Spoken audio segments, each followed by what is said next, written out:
I put that in quotes because it was not actually a night at all, but a 10-minute physical encounter in the back room of her store. She just came out and told me because she felt guilty about it and felt she could not continue in our relationship until it was off her conscience. We have talked and talked about what caused her to do that, and I have been praised by our friends and family for being a real man and not walking out on her and our daughter and trying to work it out. I do believe she is sorry for what she did, and I also believe that she truly loves me and would never want anyone else. Unless, and that's the kicker, over the past month and a half, I have read so much material about infidelity and how harmful it can be for the victim to blame himself and not the cheating spouse. My wife has told me numerous times that her affair was not my fault, but I think she's just trying to make this as easy for me as possible. In reality, though, the easiest way to deal with it is to look at it as my fault. Thinking it was my fault gives me a sense that I can control it from ever happening again. You see, love for me has never been kind. I had always been too romantic, too clingy, too needy with women to the point that they became turned off. When I met my wife, I told myself that I was not going to become so emotionally attached, and if I did, I surely wasn't going to show it. We went for 13 years with her initiating almost every intimate moment between us. She complained to me often that she felt like our marriage was more like a friends with benefits situation than an actual marriage. I told her that I liked it that way, that a married couple should be friends first and foremost. She still complained that I did not make her feel wanted or desired, that I made no effort to initiate bonding, and that she felt as if she walked out on me that I wouldn't even care. I was so assured that she couldn't live without me that I didn't bother to meet her needs. And so, the affair. So, you can see how I feel it is my fault. I am devastated that it happened, and I feel like such a heel for being so neglectful to her all these years that she was driven into this situation by the first guy to come along and make her feel desirable. Ever since I found out, I have completely opened up to her. I initiate intimacy with her almost daily. I write her poems and small notes to put into her purse before she leaves for work. Only, now I feel as if I am working so hard to woo her again, and I am wondering if I am actually being a dupe. Somehow, I feel that she should be the one working to regain my love, not the other way around. Only, I am just reassuring her that I have always loved her. And it seems as if she is just getting her cake and eating it too. She got to have this fling with a guy she found attractive and who made her feel attractive. And now she has this husband who is acting like she has always wanted him to act, and everything is perfect for her, albeit she still feels really guilty and horrible. She described herself as a monster a few days ago. While I am the one who is devastated, am I justified in these feelings? Or should I just continue with what I have been doing? Husband does not give the wife what she needs, so she goes elsewhere. The good thing is that I can fix that. It was something wrong with what I was doing, not something that was really out of my control. I wouldn't describe having an affair as an old habit of hers. It was a one-time mistake she made after being faithful for 13 years. And it tore her apart emotionally. I believe she wouldn't do it again, as long as I continue to be emotionally open and available to her. I did get the backstory on this whole situation. Here it is. My wife started talking about a guy that comes into her store every morning. He's a beer vendor. Ugh. And she described him as cute as a button. I immediately reacted at that, having never heard her talk about another guy like that before. She consoled me by telling me he was cute. Cute. Whatever. I have not seen this guy. Anyway, she was telling me about this because she wanted to tell me about how her coworker went up to the beer vendor and told him he could hook him up with my wife if other man wanted to. Howdy said that he believed my wife to be married. Coworker said to Howdy, "Yes, but so you are so." Howdy replied with, "No, she's happily married." I got pissed at the coworker for doing this, and my wife couldn't understand why. Inside, I suspected that she liked this beer guy, and I know from personal experience that crushes can be difficult to handle, especially if both parties have a crush and are both aware of its existence. Wife told me not to worry about it if I trusted her. So, I did. In the week or so that followed,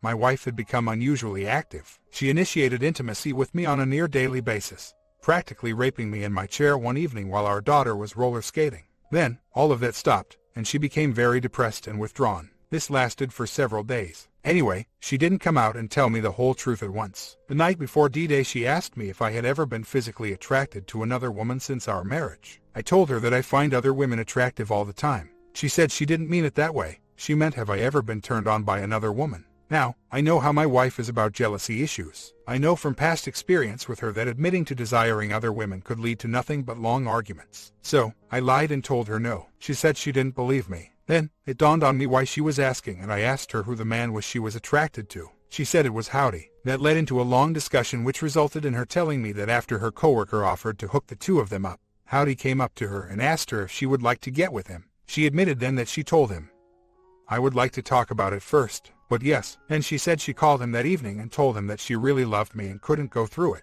I was emotionally wrecked at the thought that she could even say yes to a proposition. It didn't really matter that she backed out, as she claimed. The next day, I thought long and hard about what would have caused her to say yes to this guy. I knew she had been trying to tell me what she needed from me physically, to feel wanted and desired. And that's when I realized I had to start changing. I came home from work and told her everything I had thought about, and even broke down crying. That's when she said, "I love you. Please don't leave me. Please don't leave me. I haven't been completely honest with you. I slept with him." My first impulse was to pack up and leave, and that's what I did. Just threw crap in a suitcase while she's following me around shaking and terrified and asking if we couldn't talk about it. But I just didn't want to be there. I came back that night, however. I couldn't stay away without knowing anything. I thought I could just end it and walk away and let her deal with all the pain, but I was surprised at how much I wanted to know what happened. She told me the real truth that night. Basically, it was the same story except that she never called him to back out. He made his move on a Friday. On the following Monday, he came into her store, into her office, and began kissing her. She told him she had to count the money for the store and had a meeting to go to later. He asked if he could come back when her coworker arrived, and she said yes. He came back, they went into the back room, where they kissed. At some point she sucked him off, then, with only their pants down, he had her on the floor. She said she enjoyed the kissing and enjoyed the things he was saying while she was blowing him. But shortly before he entered her, it all got too real. She said she emotionally checked out at that point. She said she just stared at the wall while he did his thing. She didn't even come close to orgasm. When he was done, he asked her a couple of times if she was okay, noticing that she was not at all into it, and she said she was. She told him he had lipstick on his shirt, and he washed it off at the sink. Then, he said he had some deliveries to make and left. She came back out on the floor and told her coworker that she thinks she made a big mistake. Understatement. When he came in the next day to make his deliveries, she noticed he was acting strange, not looking at her and rushing through his job. She didn't see him again until that Friday when he came in and told her that he couldn't do anything with her again. I guess out of feeling guilty with what he did to his own wife. My wife was relieved at that and told him that she was about to tell him the same thing. After she told me, she also told other man that she had told me that what he had for her and her for him was a simple crush that went way too far, and that she loved me and would never want to hurt me again. He asked her if that meant she would not take him back, and she said that that is exactly what she meant. Since then, I have monitored her cell phone usage by checking Bill online for deleted messages or phone calls, and there has been no contact with this guy whatsoever, apart from regular workday interactions. Can I be 100% sure that she is not doing him anymore? I think I can. After all of the tears and discussion and questions and answers, she seems a lot happier than she ever was. I know her, or think I do, and I know that she could not maintain an affair without it eating her up inside. I wish it were so simple to tell her to quit her job. Doing so would put us out of a house, we would possibly lose our cars, which would lead to my losing my job as well. She is doing very well at her job and is up for a district manager promotion, which would get her out of that store. I would hate for her to throw that away. To be fair, there was a managerial opening at another store that she offered to take if it would make me feel better. I knew, however, that that store was a mess, would be an extra half-hour drive, which would kill us in gas money, and would make her miserable. She practically insisted on taking it to show me that she felt nothing for this guy. But I told her not to. I did not want her to go to a job that would make her absolutely miserable. I may be rug sweeping, but I do trust that there is nothing going on between the two of them. She contacted this guy after she told me. She told me that she felt like she had to tell him that she told me. She said that there was awkwardness between them that wasn't going away, and she felt she could not maintain a business relationship with him if she thought he was thinking there was still a chance for more with her. I told her not to talk to him, that I couldn't see how that would lead to anything good, but I realized she needed to close the book on this guy for good. So I allowed her to tell him that she told me and that any thoughts he might have about it continuing are over. That was over a month ago. There has been no contact with him since, other than business. I have wondered if her story is all true. I am pretty sure there are lies there that have yet to be uncovered. Unfortunately, her story is the only one I have to go on. That coworker prick of hers sent me a message on FB asking me to forgive him and that he felt horrible about suggesting hooking up my wife with this beer guy. I chewed him out and shut him down. The job isn't more important than the marriage. I don't know, maybe there's some weird part of me that wants to deal with as little disaster as possible. Putting ourselves in a major financial bind over this is not something I find attractive, nor do I believe it to be necessary. Who knows, I am probably in denial about all sorts of crap. We'll have to call in the Spanish Inquisition again when she gets home this evening.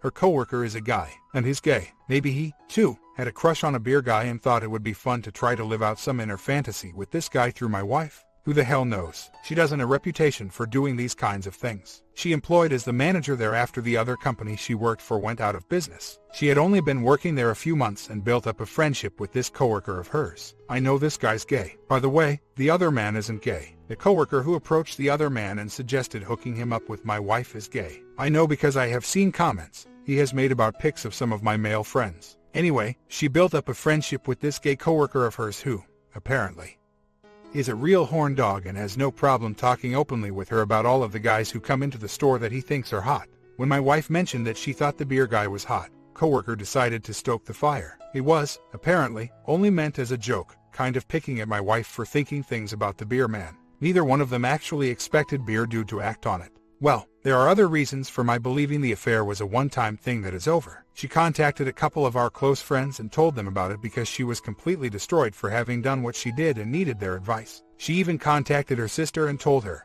and her sister is the type of person whom my wife would never want to disappoint. I don't see her contacting her sister and telling her if she did not truly feel horrible. She did all of this before she told me because she wanted to tell me and was hoping one of those people would tell her that telling me was the right thing to do. They all told her not to tell me, which really sucks, because these are my friends, too. But she told me anyway because she couldn't live with it. Whether or not everything she said was true will probably never be determined.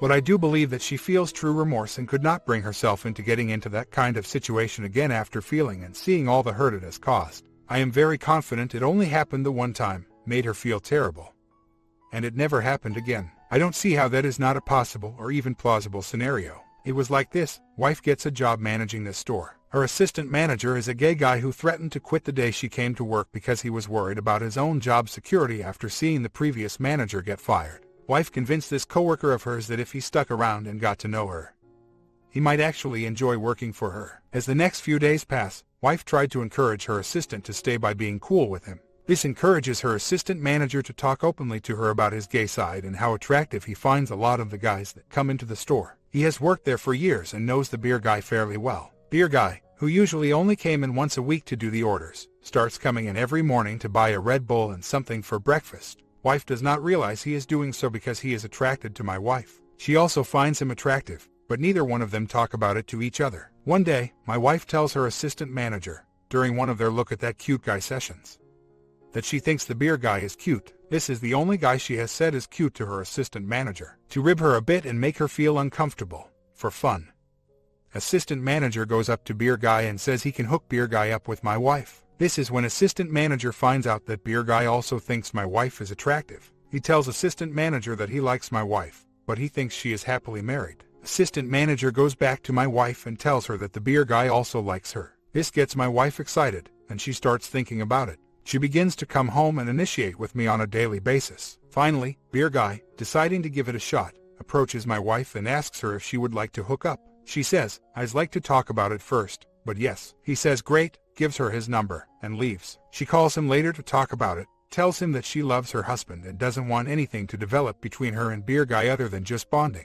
Beer guy tells her he understands. He's been married for 10 years and has never done anything like this himself, but has been attracted to wife since the first day she started working there. They don't make any definite plans to hook up, only they talk about how people know his van and would know if it was where it wasn't supposed to be. That was on a Friday. On Monday, beer guy comes into the store and, you know the story. After Monday, my wife gets really depressed, then tells me what happened a few weeks later. It seems possible and plausible that this is how it went down. I don't understand why practically everyone here is thinking she must have been boning her assistant manager, too, and that she must have done beer guy more than once. According to wife, beer guy also felt bad about it and called off any more encounters with her before my wife had a chance to, which she was going to do when she approached him the Friday after the event. Is it not possible? Has it not ever happened that two married people learn of their mutual crushes on each other and get caught up in some fantasy that turned out not to be what they fantasized about, and they feel horrible afterwards? I think it happens quite a bit. My wife was equally surprised by her physical reaction to this beer guy. The whole situation she got caught up in, coupled with my aloof demeanor and unwillingness to be emotionally open to her.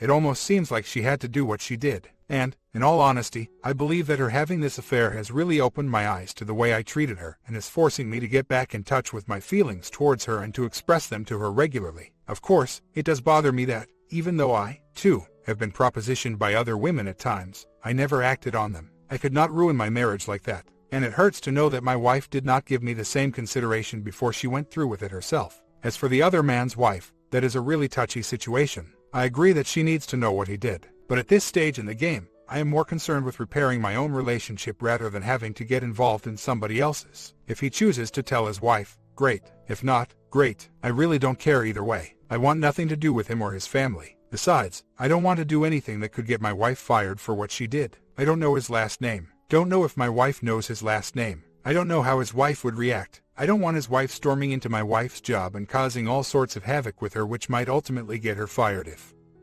and when her company finds out what she did while on the clock. Trust me, I want him to hurt as badly as I am hurting. I am just unsure exactly how wise my getting his wife involved would be. Some people are saying I am rewarding her for her behavior by being more loving and caring towards her, are confirming my fears, but perhaps the thing that drove her to the affair was actually my fault and that I really needed to work at being more loving towards her. I have been afraid that she had her affair because the other man had something going for him that I did not. That he looked a certain way, exuded a certain manliness.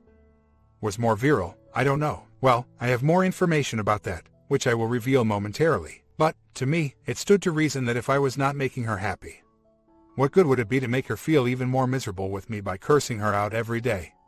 Shutting myself away from her even more, physically and emotionally, and forcing her to find a new job when she is so close to really succeeding at this one, maybe causing some resentment towards me later on. I know this all sounds like a bunch of ass paste spilling from the mouth of a newbie who has no idea what he's doing and is naively trying to make the best of a bad situation.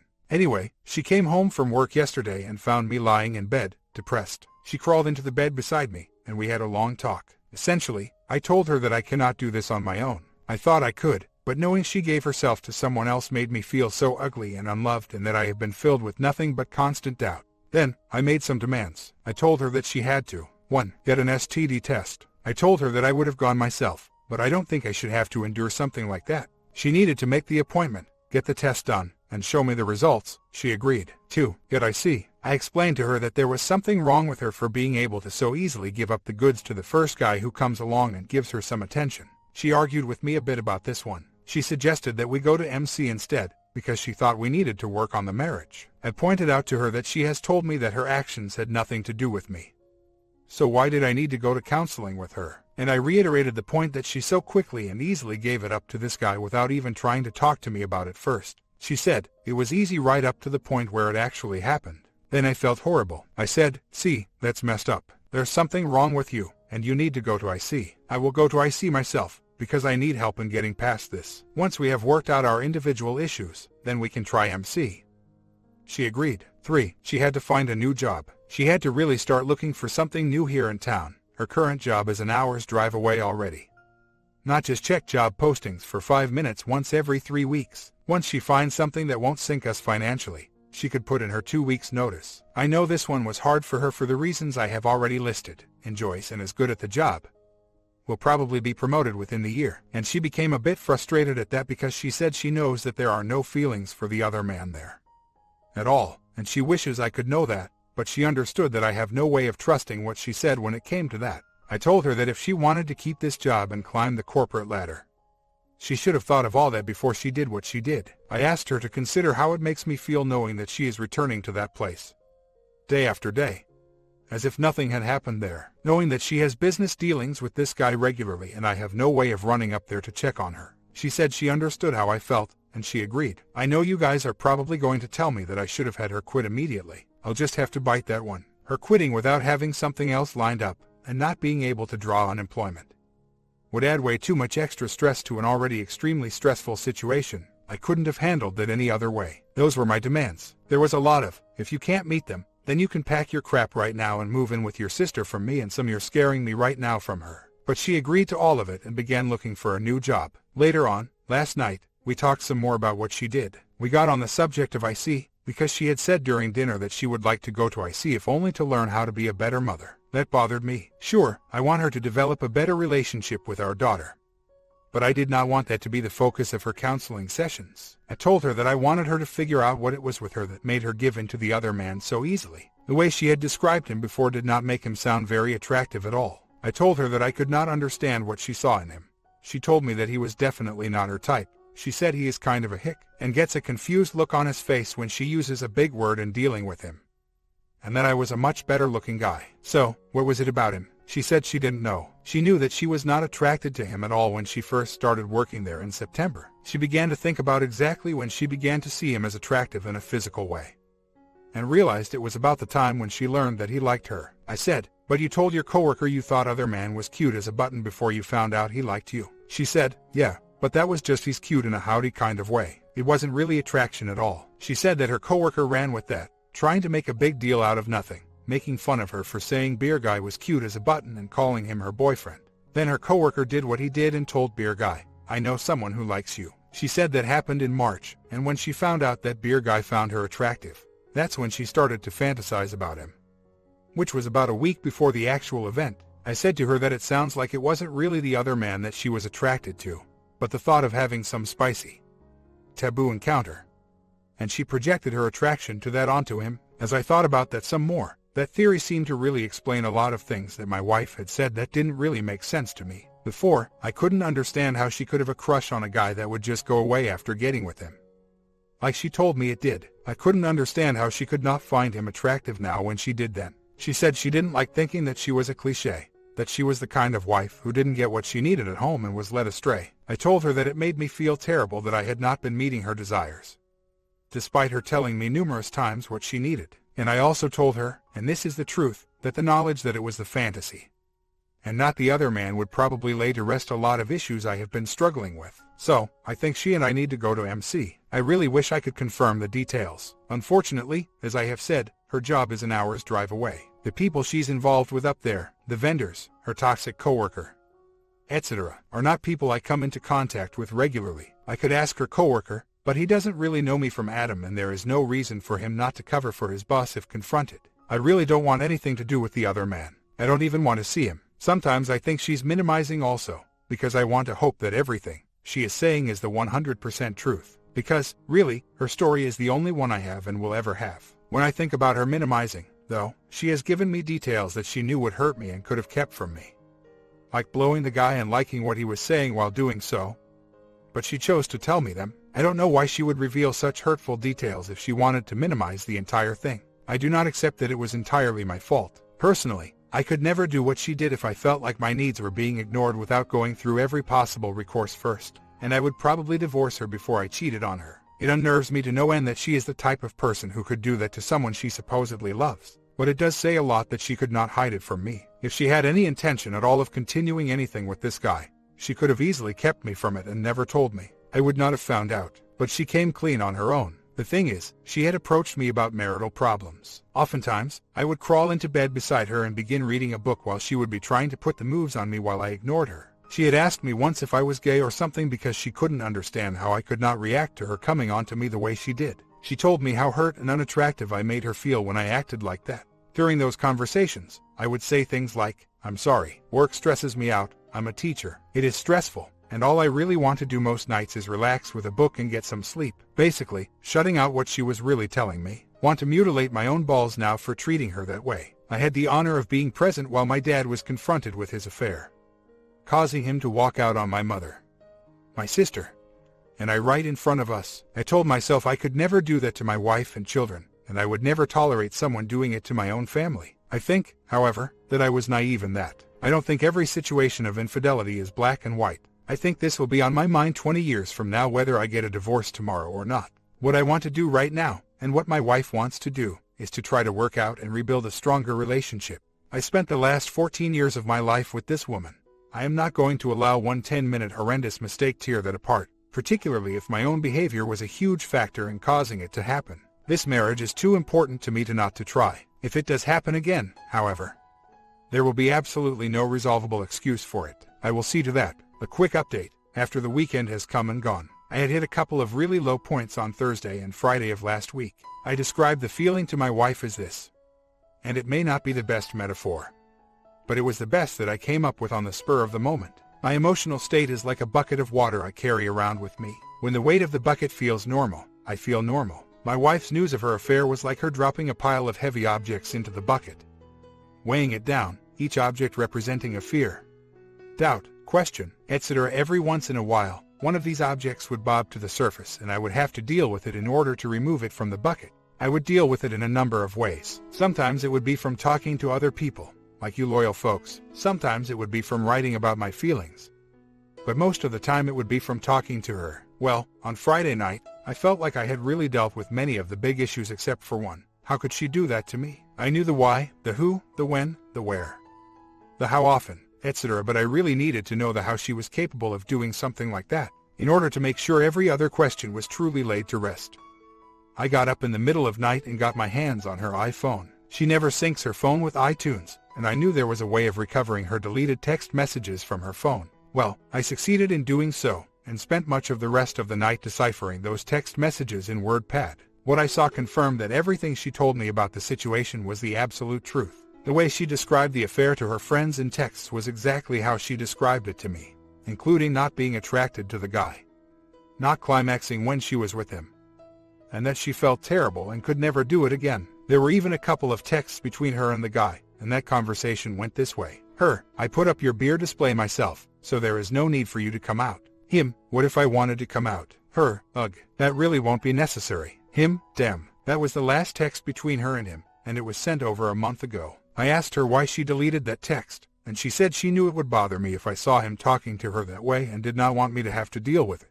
In actuality, I am glad she deleted it for me to discover, which she did not know I could do. The way she handled herself in this particular business transaction verified that it was over for her. And this conversation was something she took part in, believing that I would never see it. But the question remained, how could she do that to me, to our daughter? What was wrong with her, or her life, or me, that would cause her to so easily toss aside the vows she made to me to have this encounter at all? We talked about it all day and most of the night on Saturday. I forced her to look at sides of herself that she did not want to face. It was easier for her to know that it was over and to know that it could never happen again, and just move forward from there. I told her that it was not so easy for me. I told her that if one day the sun didn't rise, everyone would freak out. Assuming, of course, that the sun not rising would have been the only thing out of the ordinary and there would be no real effects like the Earth spinning out of its orbit as everything almost instantly turned to ice. And if the day after the event, the sun rose again, and continued to do so every day after that, people would not be satisfied by believing that it was all back to normal, that the sun not rising was just a fluke event that could never happen again. I told her that the fact that it happened once proves that she is capable of doing it, and she needed to examine and take care of the issue or issues that caused it to be absolutely sure it could never happen again. I don't want to rehash the whole conversation here, and I don't want anything to think that my summary of it makes it sound like easy excuses or conclusions. This was the result of a very long conversation between the both of us. Essentially, she came to believe that something from her childhood, maybe it was her first physical experience with a boy right after she turned 13, or something else, her IC might help draw that out, has made her get a lot of her self-worth and validation from bonding, from having a man desire her so much that he needs to satisfy that desire with her. I reminded her of who she was when I first met her. She majored in philosophy in college, and very headstrong when it came to morality and ethics. I told her when I met her, I was at a time in my life that I really needed a clear path to follow, a rational system of morality on which I could base my decisions. She and I are both atheists, so just saying, the Bible tells us this, was not an option. I told her that she really turned me around and made me a much better person, and I use a lot of what she taught me in my classroom on a daily basis. I deal with students whose system of right and wrong is basically determined on whether or not someone gets caught in the act. I told her that through her I am making differences in the lives of others, and she should get her self-worth from that, not bonding. I told her that the old her would have been tearing her apart right now listening to some of the stuff she was saying.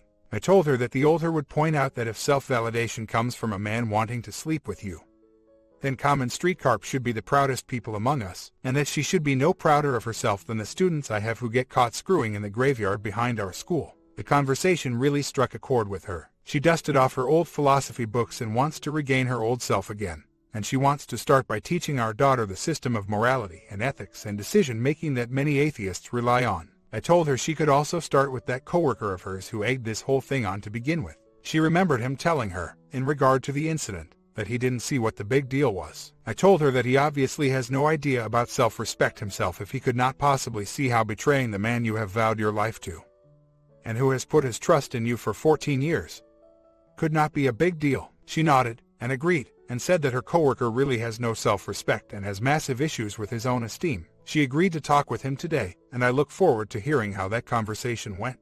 If she is truly back to her old self, she will make him feel really small and petty and horrible for what he did, and may get him to change the way he looks at the world. I just want to hear her tell him herself how messed up he is. Personally, I don't care if he changes, although I think the conversation will be a boost to my wife's self-worth as well. Additionally, we talked openly about my own deficiencies when it came to making her feel wanted and desired. In a way, I had the damaging view of my wife as someone who existed only for me, and that made me feel really secure in my marriage to her. And part of what made me believe that I had achieved that was because I had purposefully, early on in the relationship, made her believe that I did not desire her as much as she desired me. I felt I had to play that psychological game with her in order to make her desire me more and give me all the power in the relationship. It's horrible, I know, but I really have desired her physically, and her affair has really caused me to open my eyes to her as a human being independent of her relationship with me, with real needs and insecurities that need to be met by me. I am working on allowing myself to express my feelings for her more often,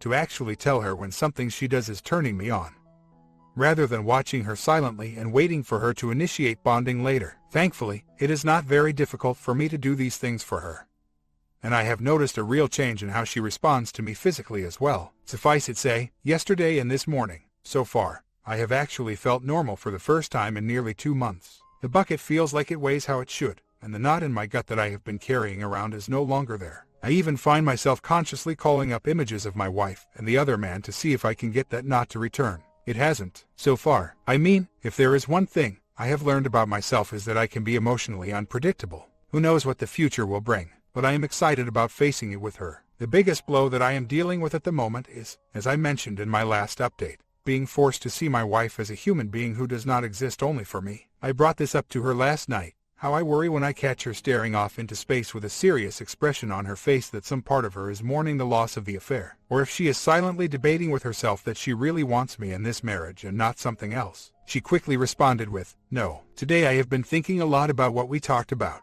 and about how I want to go about preparing the philosophy course with our child. I will always want you, and I feel so grateful and lucky that you haven't walked out on me. In fact, I feel worried that I will drive you away because I want to be joined at your hip all the time, and I know how much you like your space." Listening to her say that crap about me liking my space, let me know that I, too, have a long way to go to show her that I do desire her in my life and want to be with her as well. And I don't think I can possibly rug sweep any negative emotions I have. I wear them on my sleeve, and my wife notices every time I am having an issue.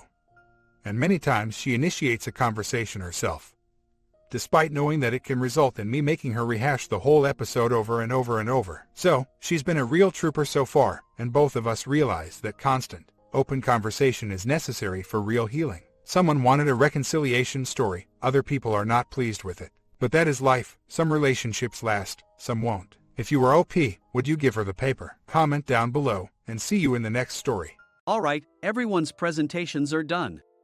Nick, the manager, said as he tried to move the discussion forward. Excuse me, I haven't. I recently found out something. Nick interrupted me and began to speak. There's apparently someone in this department who didn't graduate high school and is just a part-timer. Meetings should be for employees only. Absolutely right. His lackey, Mike, of course, agreed with Nick. I'm leaving. After leaving the meeting room, I started to shut down my computer. I noticed that an email had arrived, not in my personal inbox, but in the company's shared email. Thinking, there's no point in speaking up, no one will listen, I went home quietly. The next day, I heard a commotion from Nick's desk. He was staring at his computer screen, his face pale. Nick! Is something wrong? Mike looked at the screen with him. And he turned even paler than Nick. Why is he so angry? Knowing the reason for Mike's distress, I thought to myself, serves them right. My name is Adam. My mother passed away when I was in the 9th grade, and I was raised by my father. Well, you could hardly call it being raised. After my mother passed, my father changed. He drowned his sorrows in alcohol, and though he still went to work, he squandered our living expenses on horse racing. Because of that, I had to start working part-time as soon as I entered high school. Every month, I went to the convenience store with bills in hand that couldn't be auto-deducted from my father's account. Even though I endured it because I didn't want to be alone, I reached my limit in my 2nd year of high school and dropped out. I found a live-in job at a distant inn. Thank you for everything. The day I left home, my father, still staring at the TV, spoke. Take care.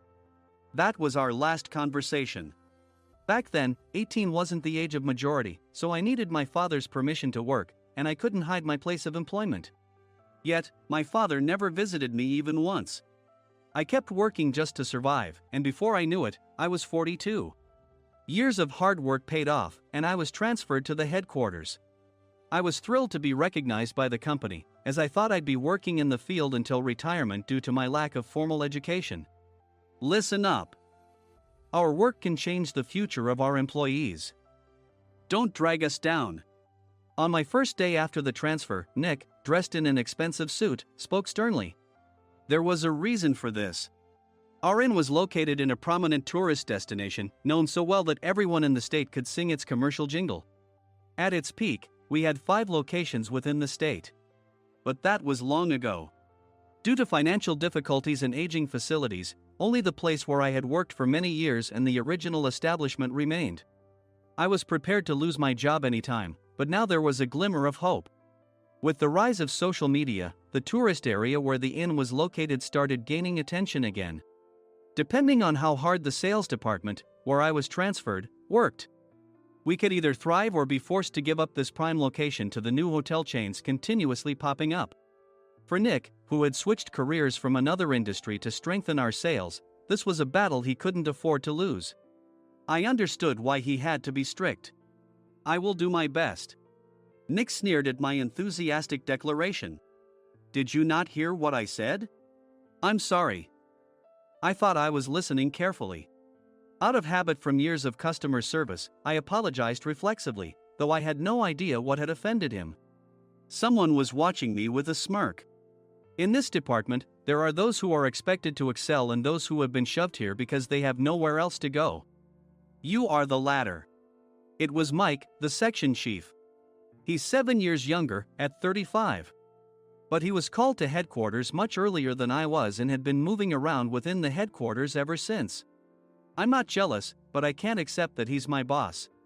Graduating from a prestigious university, he has an unusually high pride and caused many problems as a newbie, making things very difficult for me when I was the front desk leader. When I found out Mike was transferred to the sales department a month before me, I was disheartened. Mike is right. With just a middle school diploma, there's not much you can do. Don't even think about achieving results. As if I didn't exist, Nick remarked, I'm thirsty. Mike eagerly ran to the coffee maker. It seems Mike is Nick's lackey.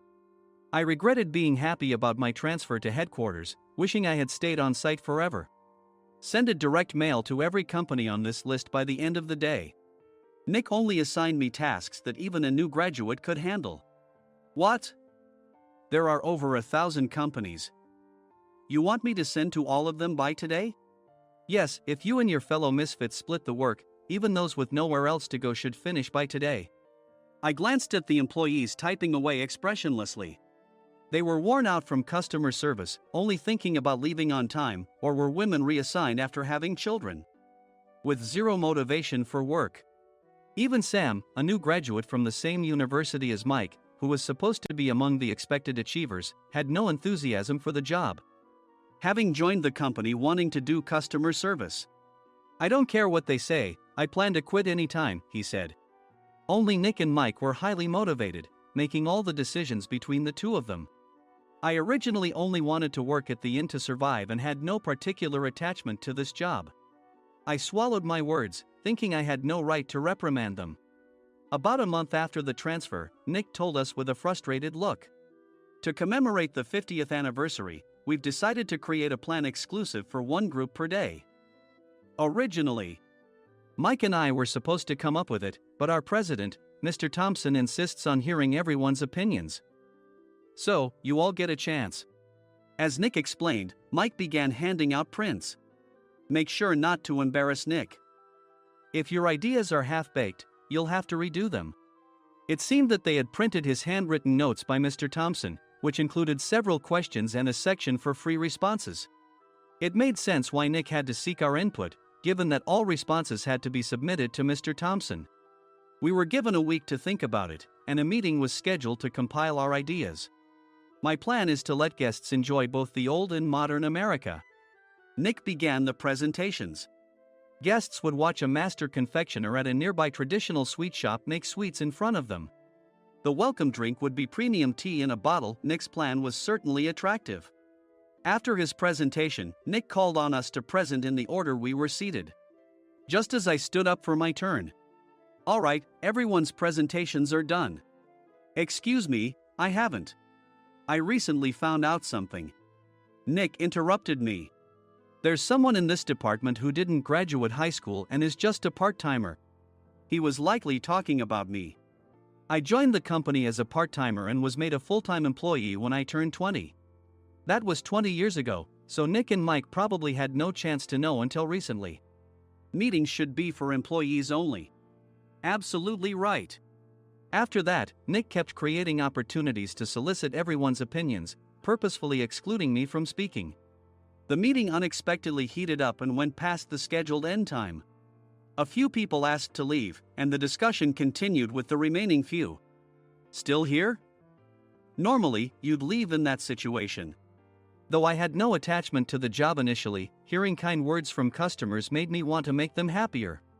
For someone like me, with nowhere to go, the inn was my home and customer service was my life. I felt pathetic about my current self. "I'm leaving." I left the conference room and started shutting down my computer. I noticed an email had arrived, not in my personal inbox, but in the company's shared email.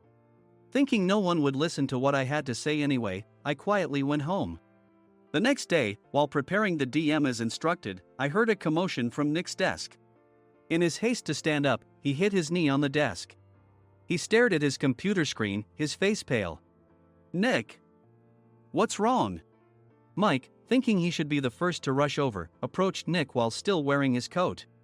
He peered at the screen with Nick. And he turned even paler than Nick. Why is he so angry? Who is responsible for this company? Nick, more irritated than ever, asked, and Mike answered without checking. Probably Sam.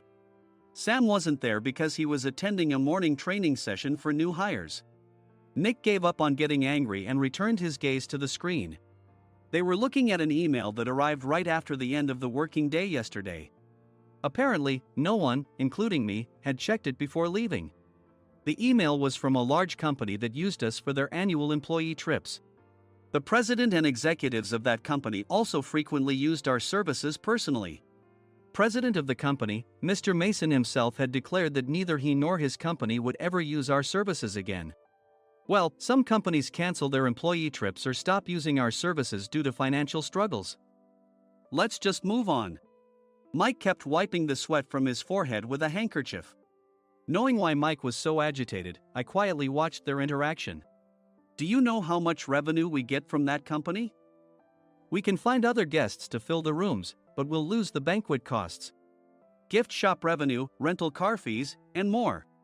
Moreover, the gifts were supposed to be prepared by the traditional confectionery shop involved in Nick's proposed plan. If it's known that we incurred such a huge loss at this critical time, Nick's position in the company would be jeopardized." Nick took a deep breath, seemingly trying to calm himself. "All right, Mike. Go to New York right now and apologize to Mr. Mason." "What? You're coming with me, right? I have urgent work to do. I trust you, which is why I'm entrusting this to you. Please." Mike, believing Nick's sincerity, agreed with a determined look on his face, saying, "Yes. That's Nick for you." Even if Mike went to apologize, Nick would shift all the blame onto him if the client didn't change their mind. Well, it was Mike's fault to begin with, so it served him right. About 3 hours later, Sam answered a call from somewhere and repeatedly apologized, saying, "I'm very sorry." Everyone watched to see what was happening. After ending the call, he informed Nick with a weary tone. When Mike arrived at the client's company, he only made things worse, further infuriating Mr. Mason. He was demanding, "Get his boss here immediately." It was no wonder Sam was exhausted, dealing with such a call right after returning from training. What is that idiot doing? "All right, Adam, you're coming with me. If sacrificing Mike didn't work, then I must be next." Normally, I'd want to refuse at all costs, but I saw an opportunity in this situation. "If I can be of assistance, I'd be happy to join you." I obediently followed Nick, and we flew to New York. When we introduced ourselves at the reception, it became clear how serious the situation was. As the receptionist personally escorted us to the president's office, angry voices leaked through the door, making both Nick and me uneasy. "Excuse me. I'm Nick, the supervisor. I understand my subordinate has caused you trouble, and I deeply apologize."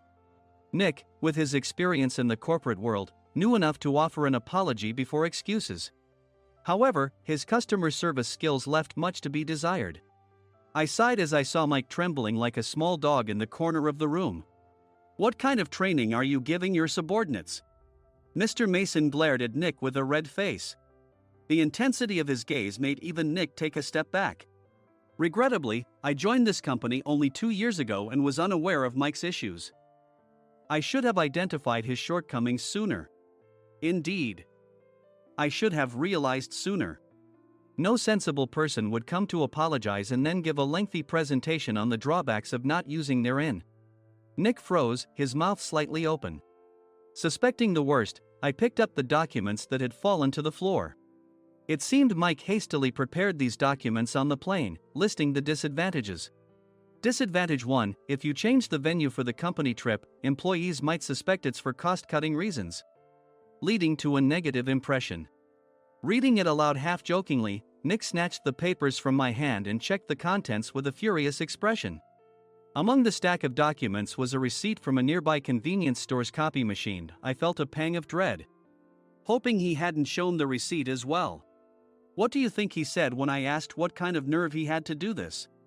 I'm very sorry." Faced with the dire situation, Nick must have thought there was nothing left to do but apologize. In a voice smaller than I'd ever heard from him, he uttered words of apology.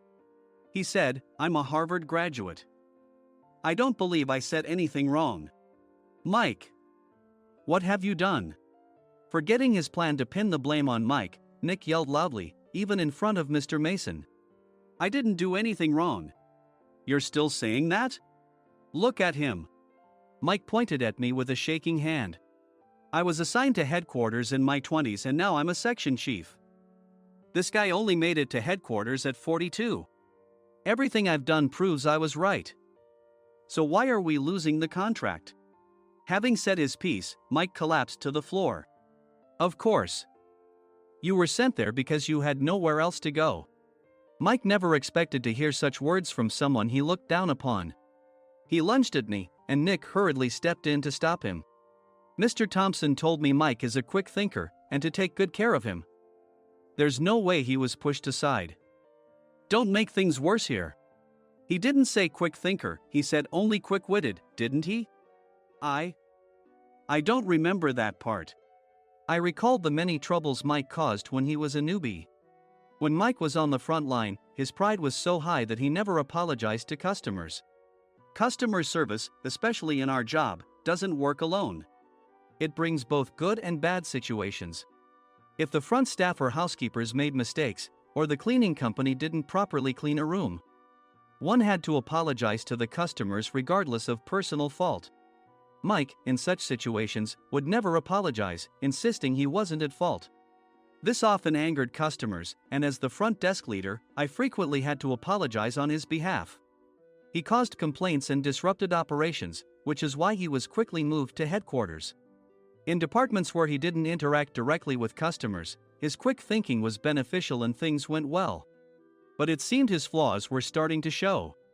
Corporate reservations are supposed to be entered into the system by the sales representative. But a quick check yesterday revealed that more than 10 items were missing from the client's reservation. The handover document clearly stated what needed to be prepared. Why didn't you enter it into the system? Why do we have to give them special treatment?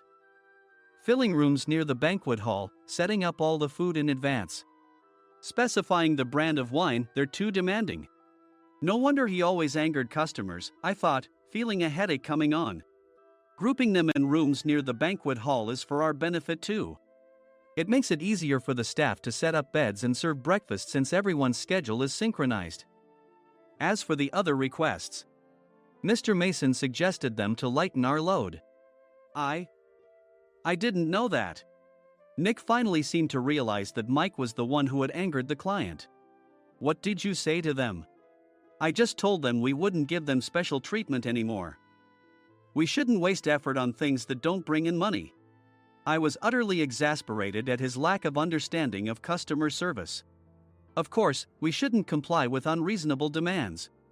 But carrying over successful practices from past stays makes customers feel remembered and enhances their experience. Good memories encourage repeat visits. That's part of our job. I looked down at Mike, who was sitting on the floor. In our job, nothing is a waste. Mr. Thompson likely moved you to the sales department, hoping you'd finally understand this. How do you think he feels now that you failed to meet his expectations? Mike, tears in his eyes, fled the president's office. I was amazed he still hadn't apologized. You have it tough, Adam. It's okay, we're all employees of the same company. I deeply apologize for this disrespectful incident. Especially after all the care you've shown us. If it weren't for you, Adam, I really would have stopped staying here. When I heard you were moving to the sales department, I was willing to reconsider if you handled it. Seeing us talk so amicably, Nick's face contorted. Do you two know each other? Adam's service is excellent. I always requested him specifically. Normally, we don't accept specific staff requests, but we made an exception for Mr. Mason, adjusting my shifts accordingly. He had personally stayed at our hotel just before my transfer, and during casual conversation, I mentioned, I'm moving to the sales department soon. If I hadn't told him then, things could have been much worse. Please continue to take care of us. I look forward to it. On the return flight, Nick awkwardly offered me a can of beer. It's still working hours. Of course, I had no intention of forgiving him for a single beer. Nick might try to pin everything on Mike and avoid any consequences. While pondering this, a startling fact came to light. Nick, the tea bottles for the plan have arrived. I handed Nick a bottle labeled with our inn's name. They look good. What are you talking about? These are plastic bottles.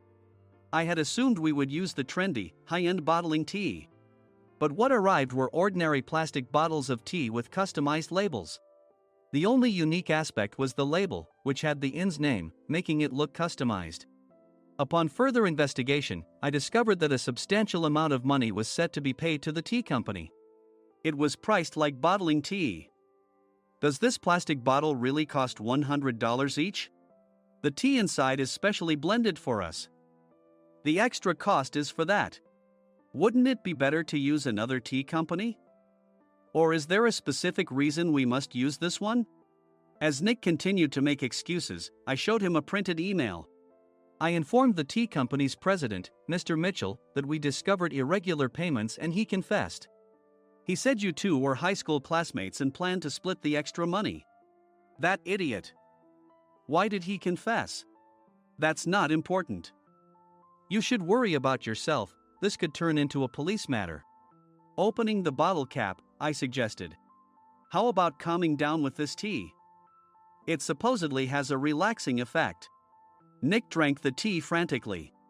In the following days, decisions were made about their fates. Mike was reassigned to the General Affairs Department, with no chance of transfer or promotion, as per Mr. Thompson's orders. As for Nick, since the payment to the tea company hadn't yet been made, he narrowly avoided legal trouble. Instead, he was encouraged to leave the company, and to avoid further complications, Nick submitted his resignation. Rumor has it that connections between HR departments have made it difficult for him to find new employment. Even though it was good to have those two gone, something unexpected happened in the sales department. Everyone became motivated and united in refining the 50th anniversary plan. In the end, my plan was adopted. We collaborated with the Tourist Information Center to provide personalized guides. The plan, tailored to the number of guests, was truly special for the 50th anniversary. Hey, is Adam's family coming to stay? I immediately booked that special plan for my family. Sam noticed it on the reservation list and quickly picked up on it. Yes, I'm inviting my father. That's great. I might invite my parents too. I lacked the courage to face my father just as Adam. But here, with the confidence Mr. Mason praised, I felt ready. The 50th anniversary plan was a perfect opportunity to reconnect with my father. I hope to bring back the days when we could laugh together as we once did.